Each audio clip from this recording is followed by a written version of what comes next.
વંદે માતરમ વિદ્યાર્થી મિત્રો, ધોરણ 9 થી 12 માં ઇંગ્લિશ વિષયની અંદર ખૂબ જ અગત્યનો એવો એક ટોપિક આપણે શીખી રહ્યા છીએ, જેનું નામ છે ડાયરેક્ટ એન્ડ ઇનડાયરેક્ટ સ્પીચ, જેનો અર્થ થાય છે પ્રત્યક્ષ અને પરોક્ષ કથન.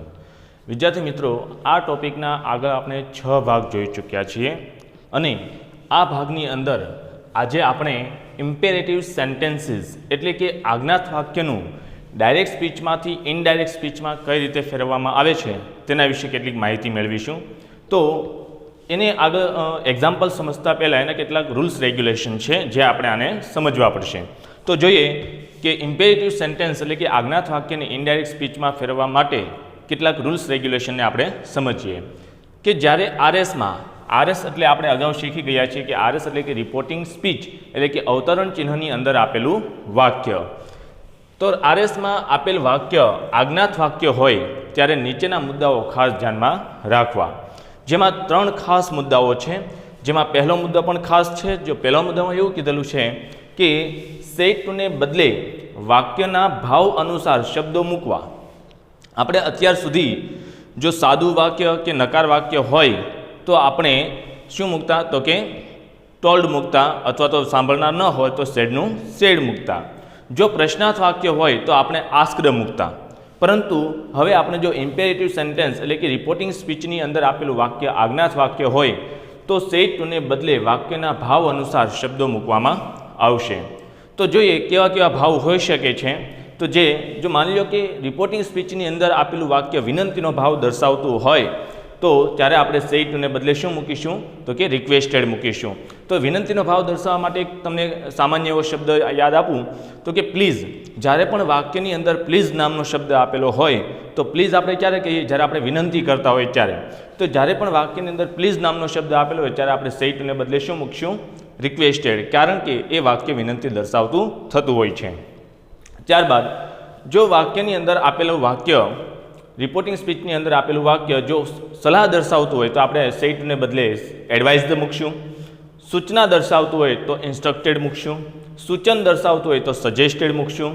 આદેશ દર્શાવતું હોય તો ઓર્ડર મૂકશું.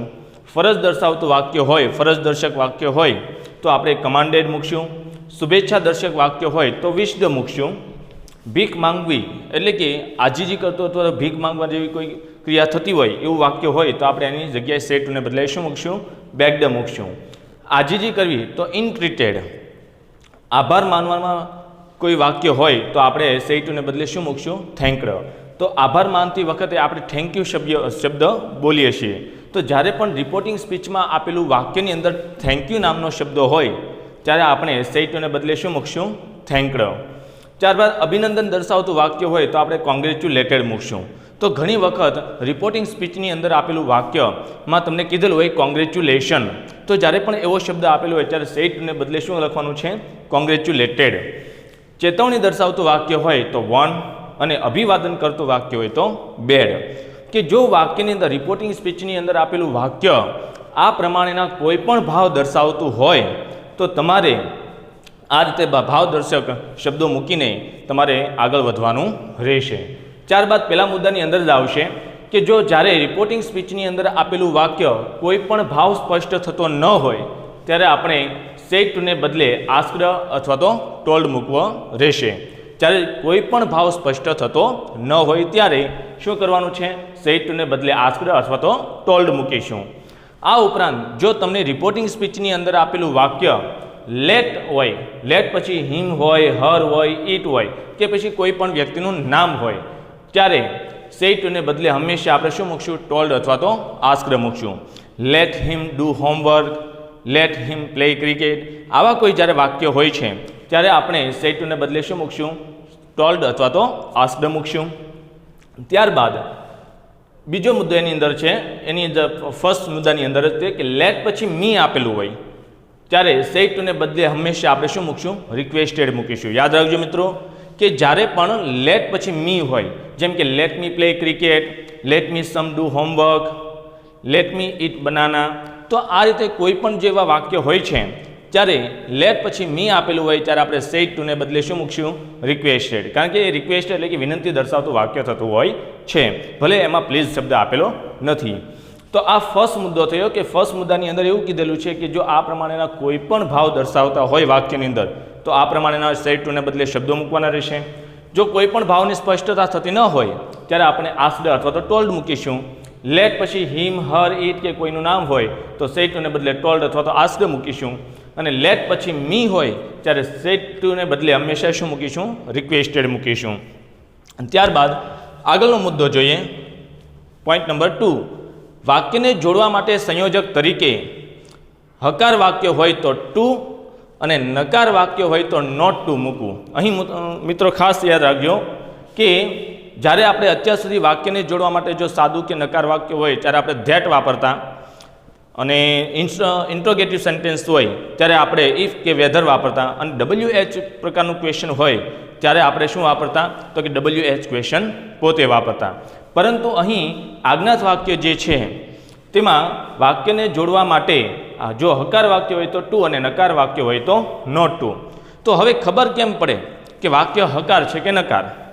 તો પહેલી વસ્તુ કે આજ્ઞાત વાક્ય કોને કહેવાય તો કે જે વાક્ય ડાયરેક્ટ ક્રિયાપદથી શરૂ થાય છે તેને આપણે શું કહીશું? આજ્ઞાત વાક્ય. For example, close the door, open the window, switch on the fan.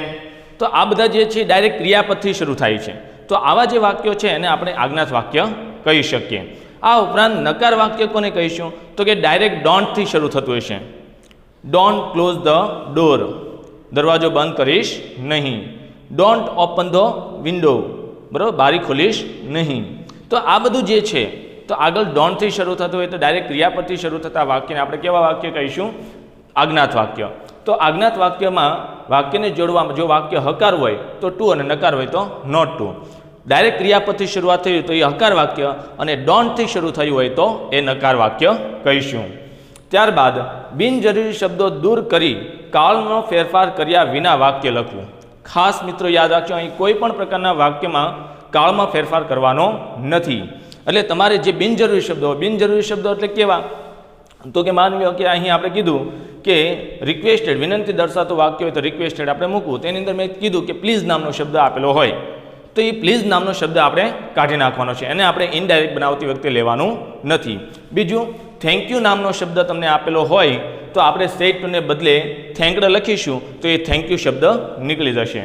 આ ઉપરાંત કોંગ્રેચ્યુલેટેડ શબ્દ આપેલો હોય તો કોંગ્રેચ્યુલેશન શબ્દ આપેલો હોય ત્યારે એવા સમય દરમિયાન સેડ ટુને બદલે કોંગ્રેચ્યુલેટેડ લખીશું તો કોંગ્રેચ્યુલેશન શબ્દ નીકળી જશે.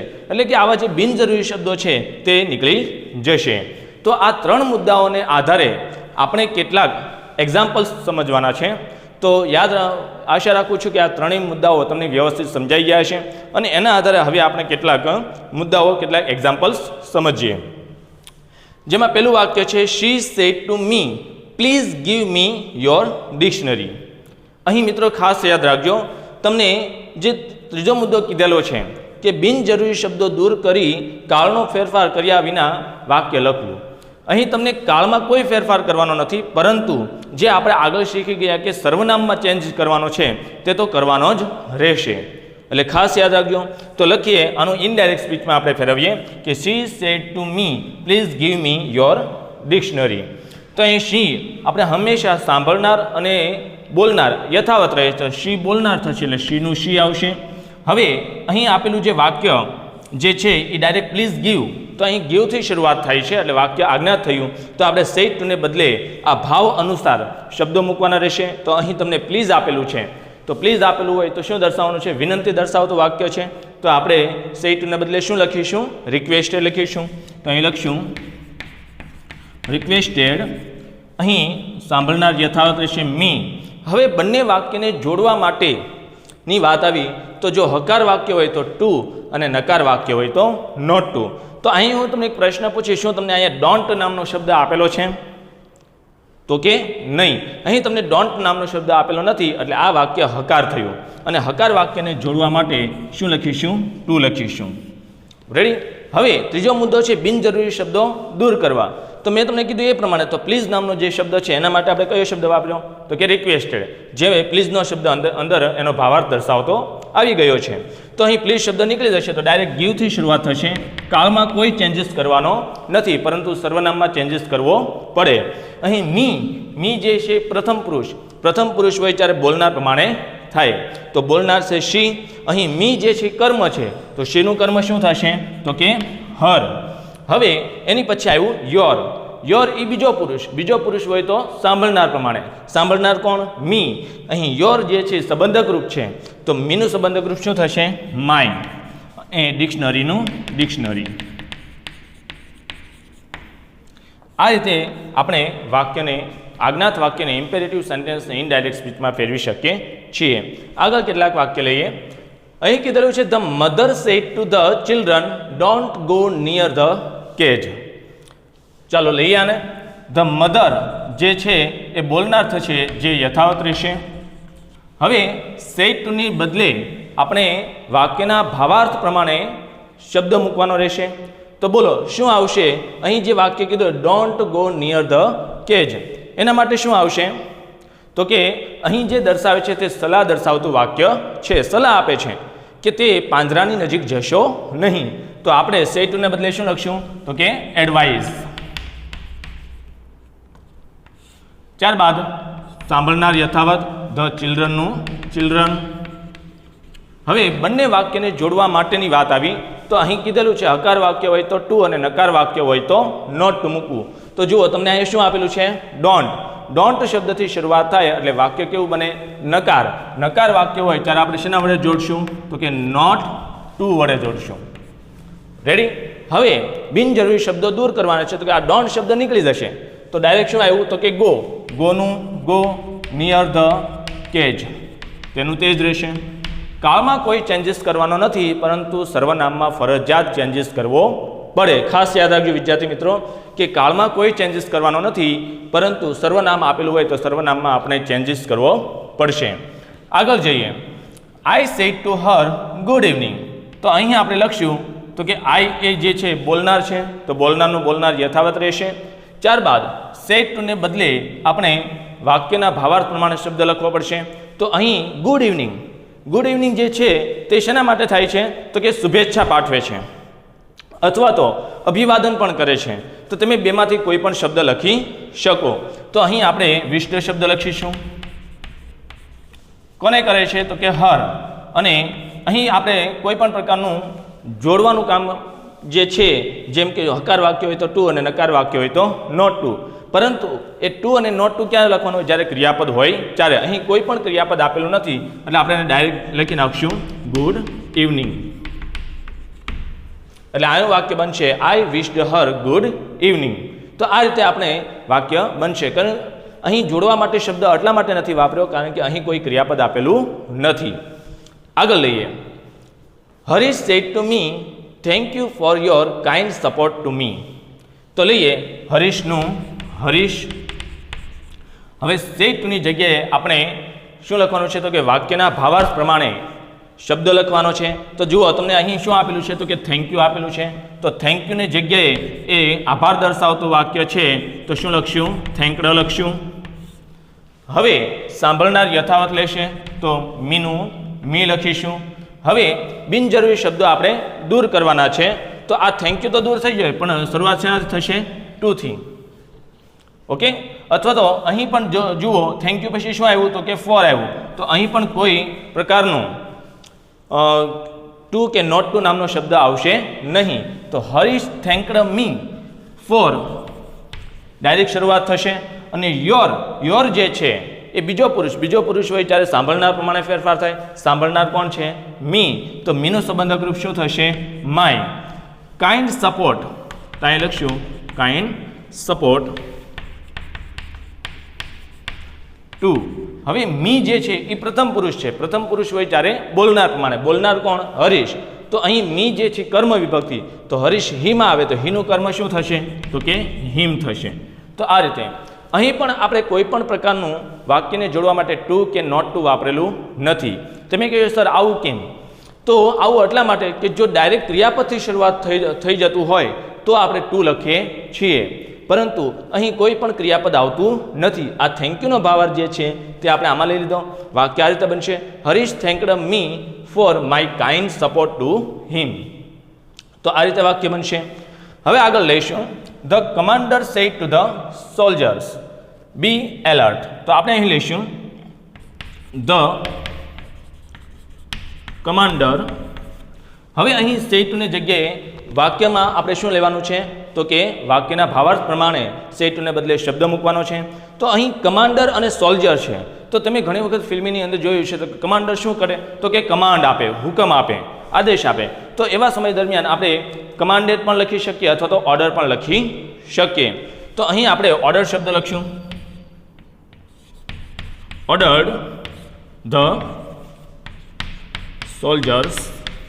હવે અહીં બી જે છે એક પ્રકારનું ક્રિયાપદ છે એટલે વાક્યને જોડવા માટે શું આવશે ટુ આવશે, ટુ બી એલર્ટ. આ રીતે વાક્ય બનશે. લાસ્ટ એન્ડ ફાઇનલ એક્ઝામ્પલ્સ આપણે જોઈએ. તેમાં કીધું the teacher said keep a note of my teachings boys. તો અહીં લઈએ આપણે ધ ટીચર્સ. હવે અહીં સેડ આપેલું છે, તમને સાંભળનાર આપેલું છે કે નહીં તો કે તમે કહેશો નહીં. તો અહીં ભલે નથી આપ્યું પરંતુ એક રીતે ટીચર જે છે કોને કહે છે બોયઝ, એટલે સાંભળનાર તરીકે આપણે કોને લઈશું બોયઝને લખીશું. પરંતુ અહીં સેડની જગ્યાએ આપણે વાક્યને અનુરૂપ આપણે સેડને બદલે શબ્દો લખવા પડશે. તો અહીં બતાવો મને શું દર્શાવે છે keep a note of my teaching boys. તો આ વાક્ય શું દર્શાવે છે તો કે ઇન્સ્ટ્રક્ટેડ દર્શાવે, સૂચના દર્શાવે છે. શું દર્શાવે છે ઇન્સ્ટ્રક્ટેડ. તો અહીં આપણે સેડને બદલે શું લખશું ઇન્સ્ટ્રક્ટેડ. અને સાંભળનાર તરીકે કોને લઈશું બોયઝને. હવે બંને વાક્યને જોડવા માટે આપણે શેનો ઉપયોગ કરશું ટુનો ઉપયોગ કરશું. કારણ કે અહીં જે વાક્ય છે કીપથી શરૂઆત થાય છે, વાક્યમાં કોઈ પણ પ્રકારનું કાળ ફેરફાર કરવાનો નથી. તો કીપ અ નોટ ઓફ. હવે માય જે છે પ્રથમ પુરુષ હોય ત્યારે બોલનાર પ્રમાણે. તો બોલનાર જે છે કોણ છે ટીચર. ટીચર હીમાં પણ આવે અને શીમાં પણ આવે, પરંતુ આપણે હંમેશા શીમાં લઈશું શીમાં લઈશું. તો માય જે છે એ પ્રથમ પુરુષમાં સંબંધક રૂપ, તો શીનું સંબંધક રૂપ શું થશે હર. હવે આગળ વધીએ ટીચિંગ. તો ટીચિંગનું ટીચિંગ.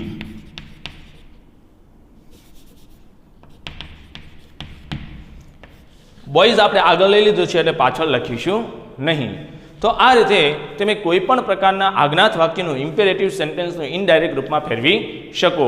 એકવાર ફરી પાછું કે આ જે રૂલ્સ રેગ્યુલેશન છે એ આજ્ઞાત વાક્ય માટેના છે કે આજ્ઞાત વાક્યમાં જો આ પ્રકારનો કોઈ પણ ભાવ દર્શાવવામાં આવેલો હોય ત્યારે આપણે શું કરીશું તો કે આ પ્રમાણે ભાવ પ્રમાણે સેડ ટુને બદલે શબ્દ લખીશું. ભાવની સમજ સ્પષ્ટ થતી ન હોય તો ટોલ્ડ ને આસ્ક મૂકવું.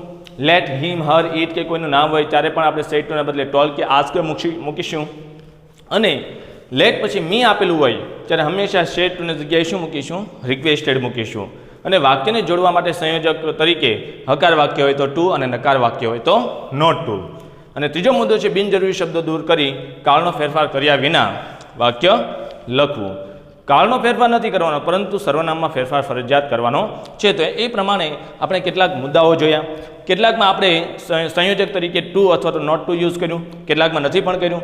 તો એના નથી કર્યું એના માટેનું કારણ મેં તમને બતાવ્યું કે એ વાક્ય ડાયરેક્ટ ક્રિયાપદથી શરૂ થતું નથી. જો ક્રિયાપદથી શરૂઆત થતું હોય તો તમારે ડાયરેક્ટ ટુ અથવા તો નોટ ટુ વડે શરૂ કરવું પડે. તો વિદ્યાર્થી મિત્રો આશા રાખું છું કે આજે મેં તમને જે ટોપિક સમજાવ્યું છે કે ઇમ્પેરેટિવ સેન્ટેન્સીસ એટલે કે આજ્ઞાત વાક્યનું ઇનડાયરેક્ટ સ્પીચમાંથી ડાયરેક્ટ સ્પીચમાંથી ઇનડાયરેક્ટ સ્પીચમાં કઈ રીતે રૂપાંતર થાય છે તે વ્યવસ્થિત સમજણ પડી હશે. ત્યાં સુધી હવે આપણે આગળ કેટલાક બીજા પણ જોવાનો છે એક્સક્લેમેટરી સેન્ટેન્સીસ. તો એ આપણે આગલા ભાગમાં જોઈશું. ત્યાં સુધી જય હિન્દ.